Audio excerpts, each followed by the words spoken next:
Tecno has just globally introduced the new Pova 6 series. In fact, the brand describes this as the most significant leap in performance and design in its entire history. The lineup features 5 smartphones: Tecno Pova 7 Ultra 5G, Tecno Pova 7 Pro 5G, Tecno Pova 7 5G, Tecno Pova 7, and finally the Tecno Pova Curve 5G, which had already been presented in India.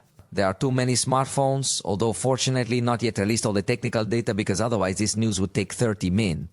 The whole series introduces a new design language that Tecno has decided to call Interstellar Spaceship, and Tecno describes this design as futuristic and elegant as well as minimalist, with triangular geometry emblem as signature. One of the design novelties is also the enhanced mini LED status light, which offers customizable lighting effects for calls, notifications, and games, as a reminder that the Pova series is primarily focused on gamers. Furthermore, the series includes a 6.78-inch AMOLED display with resolution 1.5K resolution, a refresh rate of 144 Hz, and a peak brightness of 4500 nits. At the top of the range, the Pova 7 Ultra 5G will be powered by the MediaTek Dimensity 8350 Ultimate chip. According to Tecno, it achieves 153 million points on Antutu and handles games like PUBG at 120 frames per second with ease. Its battery capacity is 6000 mAh, supporting 70 watts wired charging, 30 watts wireless charging, and 10 watts reverse charging.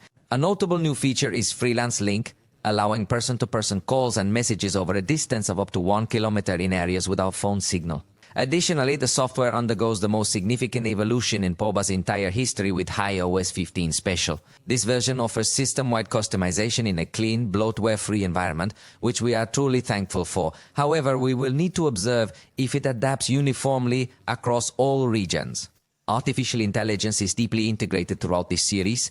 It features the AI Anywhere portal, a function that is sure to be similar to these Honor and Realme rings, which are designed to share content between apps seamlessly. Additionally, it includes tools like Askella, an assistant that helps schedule tasks, request information about a place, or even just take a picture. This represents the evolution of the assistant itself, which we have already observed in these devices. Additionally, it includes a call assistant equipped with translation capabilities and noise-canceling features. Furthermore, it offers writing and editing tools, as well as image editing powered by artificial intelligence. It's crucial to highlight that while Tecno has unveiled some significant features, the comprehensive specifications for each of the 5 models haven't been completely disclosed yet. These details, along with pricing, will be announced in each region locally, so this actually seems a little strange to me. They have only revealed the official images, allowing us to know more or less the designs for each of the members of this series. However, we will have to wait a bit longer to learn more details and see if they are already using any other processor. Finally, Tecno announced that they will also launch accessories designed specifically for gamers, including a power bank and a special protective case. Tell me if you think Tecno will boost sales with this new series.